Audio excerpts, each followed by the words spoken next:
I'm Olivia, and Neela's down here on the floor. My phone's almost out of battery. I got 52 minutes.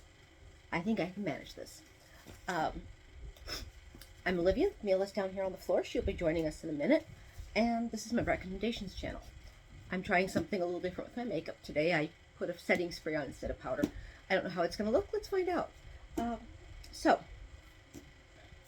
I have today's script. Today's script is about the book The Lost Story by Meg Shaffer. Oh, I didn't realize I included this. Okay, so, script time. Now, this is just a little overview. On my Goodreads page, I don't really have like a lot of 1 and 2s. It's kind of like 1 star, 3 star, 4 star, 5 star. I'm not sure what I would even, what I'd even include as a 2-star book. So, mind? So anyhow, this book is a 4-star, and it may actually someday become a 5-star. A 5-star book for me is one that I would take to a desert island. You know, one that I would want to read, reread until, to keep me from going crazy until the people come and rescue me.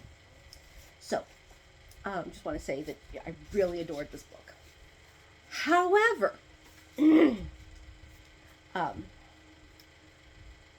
one of the weird things that's stopping me is a passing reference to one of the works of Joss Whedon.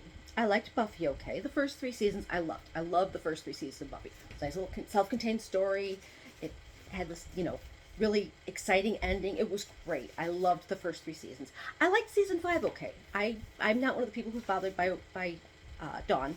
I actually after season 4, which I hated, it was kind of nice to kind of have a little bit more to return to form. It felt like more of a return to form.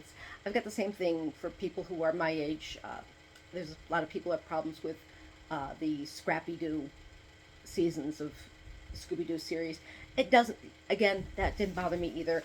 I have a long, why not? We've got 52 more minutes. Let's do this.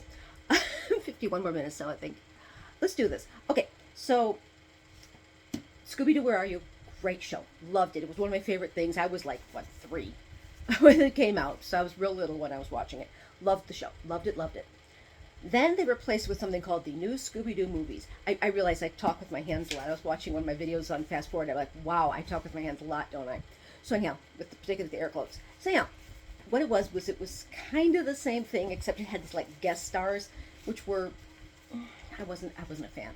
I mean, I didn't know, I was a little kid. I didn't know who half these people were. And the half that I knew where they were, I was like, I don't know. I think characters from Gilligan's Island were on there once, and I think Don, oh hell. What's his name? The guy who played Maxwell Smart on Get Smart. I can't remember his name right now. It'll come to me. I'll be halfway through. I'm like, But anyhow, so,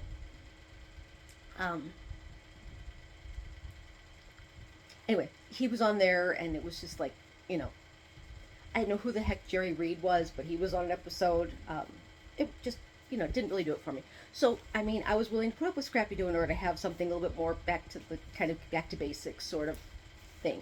Kind of the same thing with Dawn. And I actually like Donna. She grew on me. But anyhow, pretty much everything else that Joss Whedon created, I could leave by the side of the road and not miss it. So, it's like, I don't know. I don't know why his other creations just leave me cold. I watched the first couple episodes of Angel and liked it okay, and then Doyle dies because, of course, the actor went into rehab, and then suddenly it's like, I hope the next one's got nice legs. It's like it didn't seem to make a big impression. His death didn't. I mean, except for the fact that Cordy now has the psychic visions, doesn't really signify. And I didn't even try Dollhouse. That didn't seem appealing to me at all. And I gave Firefly 3 tries. That's the one that I'm referring to here. 3 tries. No, it kind of. I actually, when I was thinking about this, I actually kind of puddled up a little earlier because of how alone I felt. Because it felt like literally everybody I knew adored that show, including Thomas, my ex-husband. and I just couldn't get it. There were two characters on that show I liked, which were Inara and Book, the companion and the preacher. That was pretty much it. You know, my ex-husband actually literally would call me into the room when they were the only characters on the screen. I'd watch their scenes and then I'd leave the room. So there's a passing reference to. I was kind of like, when I read it, I was like, ugh, but then the reference never came up again. So I was like, okay, I don't have to have flashbacks to being the only person I knew who didn't like the show.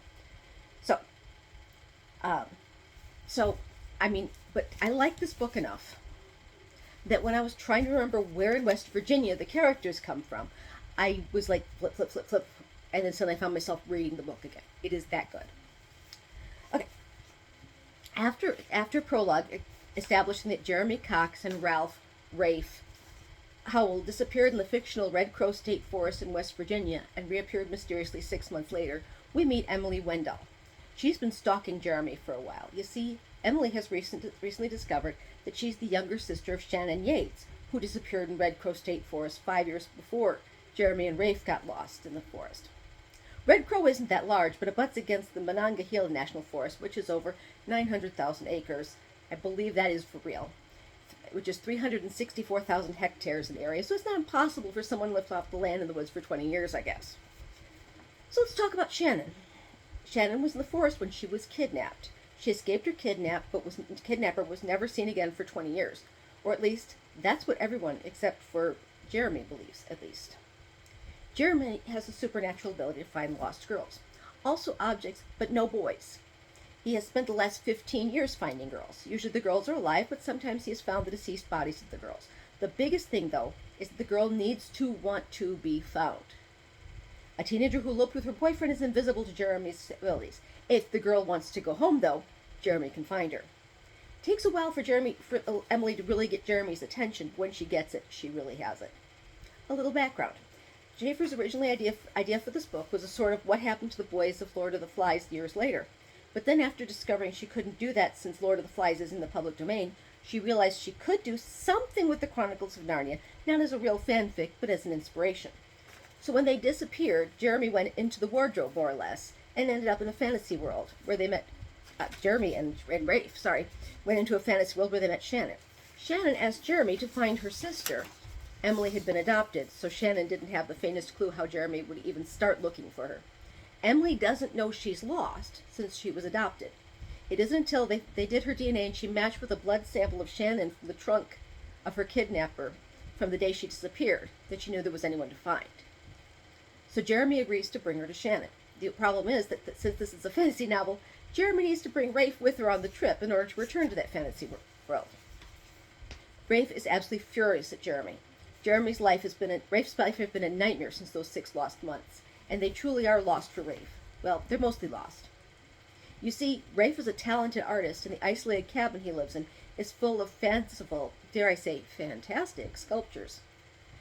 Not long after they returned from Red Crow, Jeremy's mom took Jeremy back to her home in the UK, leaving Rafe alone to deal with the fallout of not having any conscious memories of those 6 months. This is probably where the spoilers are going to have to start for this one. I really need to learn to add timestamps. Oh, also, I was watching a video on the With Cindy channel, and I like her idea too, which is that she has a little graphic. She put one of the videos, she put a little graphic that says, that it's a spoiler, and she's like, if you mute it, and when the graphic goes away, then it's safe to come back. I might try something like that in the future once I get the hang of I have my editing computer. And also, I also grabbed my copy of The Lost, I have The Lost Boys. Do I have The Lost Boys on DVD? I don't know. The movie I was thinking though was Eddie and the Cruisers. I have that on there because I love Eddie and the Cruisers. Not, it's not high art, but I love it. So that might be the first thing. So yeah, spoilers.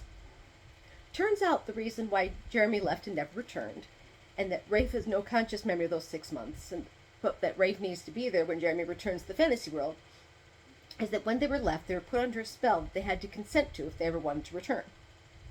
One of the boys was allowed to remember their time in the world, known as Shenandoah, Shanandoah, named after, of course, Shannon. And only one was allowed to remember how to get there. Jeremy and Rafe chose for Jeremy to remember the time, but Rafe to remember the location. If Jeremy tells Rafe anything about those 6 months, they'll never be able to return. Rafe consented to this, but the nature of the spell means that Rafe doesn't remember consenting to this, and being around Rafe without being able to talk about Shenandoah was just too painful, so Jeremy never really returns, even once they become adults. Oh, did I mention? Jeremy and Rafe fell in love while they were in Shenandoah. Well, I say they fell in love, but Jeremy had always loved Rafe. Rafe grew to love Jeremy during that time, so that is also something that Rafe had to forget in order for them to be able to go back. Emily, Jeremy, and Rafe agree to go back to Shenandoah together, even though Emily doesn't really understand where they're going yet, and of course Rafe doesn't know either. Jeremy and Rafe start to teach Emily archery, which is Rafe's particular skill. Rafe's father was upset by Rafe's artistic talent, and so he decided that archery was a nice, manly activity. Also, one at which Rafe's father excels, and he never really accepted Rafe to get that good at, though Rafe does. Rafe's mom gives Rafe a new bow, and Emily, Rafe's late father's hunting knife. Jeremy has, of all things, a sword. The three get into Jeremy's car and head off to the Crow. Once they get there, Rafe takes over. He doesn't know what he's doing or where he's headed, but he leads them unerringly to the tree that holds the doorway to Shenandoah. Once they pass into Shenandoah, while Jeremy is trying to convince Rafe that this is really happening, Emily disappears. The boys cannot worry about this too long, since they are so soon surrounded by a bunch of young women who claim they do not believe that Jeremy and Rafe are who they say they are. Jeremy has a sword fight with one of the women, Tempest, who says afterwards she never doubted they were who they said they were. She just wanted to give him a hard time. After the sword fight, the young women, known as Valkyries, address Rafe as Your Highness. You see, Rafe is a prince in Shenandoah. Meanwhile, Shannon, who's now known as Skaya in Shenandoah, Queen Skaya, is the person who took Emily. Skaya is going out to battle her mortal enemies, the Bright Boys. The Bright Boys are all but immortal. The only thing that can kill them forever is water. So Skaya wants to put Emily on a ship at sea, where she'll be safe from the Bright Boys. Emily promises to get on the ship, but as soon as the ship's pretty far away, she jumps overboard and swims back to Skaya. Meanwhile, Rafe and Jeremy, who is a knight, are taken to the palace, where they go to find the book that holds Rafe's memories. So they set out for the ghost town, which is of course where Skaya and Emily are also headed. Once Rafe and Jeremy, arrive at the ghost town, they find that it looks like their hometown in West Virginia, and the king of the ghost town is the lost soul of Rafe's father. After some time, we and Rafe discover that the scars on Rafe's back that Jeremy led him believe were from the Bright Boys were actually from Rafe's father, the night before Rafe and Jeremy first came to Shenandoah. The soul of Rafe's father wants to keep Rafe from getting the memories back, because the book that contains Rafe's memories of Shenandoah also contains the memories of being beaten by his father that night. Rafe does get his book back after besting his father in an archery contest, and they return from the ghost town and celebrate Emily's arrival. I don't know whether to spoil the actual ending. It was definitely worth it. We do find out why Jeremy and Rafe ended up leaving Shenandoah in the first place. They missed their moms. It was such a good book, and basically, one of the things that we find out, I'll go ahead and spoil this part for you, is that the whole of Shenandoah started out as one of Skaya/Shannon's stories. She was given a magical pencil, and when she wrote this, and then when she was running away from the kidnapper, she discovered that what she'd written is real in this place, and so. But they found a drawing of what Shannon wanted to do when she grew up, and it was just a picture of her sitting at a desk. And they thought, she wants to be a business person? No, she wanted to write fantasy novels. And when you get to the end of the book, there's little asides from a narrator here, and you find out that the narrator is Shannon herself. It's just so good. I just loved it so much. So, I guess that's the end of the spoilery part. I was so good. I just love it so much. The throwaway thing for Firefly is that one of the characters gets named Kaylee, but it's a reference to the Firefly character, and it kind of made me tense up. But I trusted the process and kept reading. And she never comes up. There's never any more Firefly-y stuff. Why are you chewing my fingers? There's no more Firefly-y stuff in there, and it was so I relaxed, and like I said, just so good. Love it. Lost Story, Meg Shaffer. read it. As always, if you have any books that you want me to read, leave a comment in the comment section. Like, subscribe, tell your friends. If you have any friends who are bookworms that might be interested in my book reviews, go right ahead and tell them about me. Eventually, like I said, I'm going to do movies. I've got Eddie and the Cruisers right there. I've got a whole bunch of movies that I'm going to recommend in my living room. So, and of course, there's my plans to eventually sew. So if you like that sort of thing, stick around. Once I get my courage up, I will do that as well. So I will talk to you later. Have a good night or good day wherever you are, and I will see you in the next one. Bye-bye.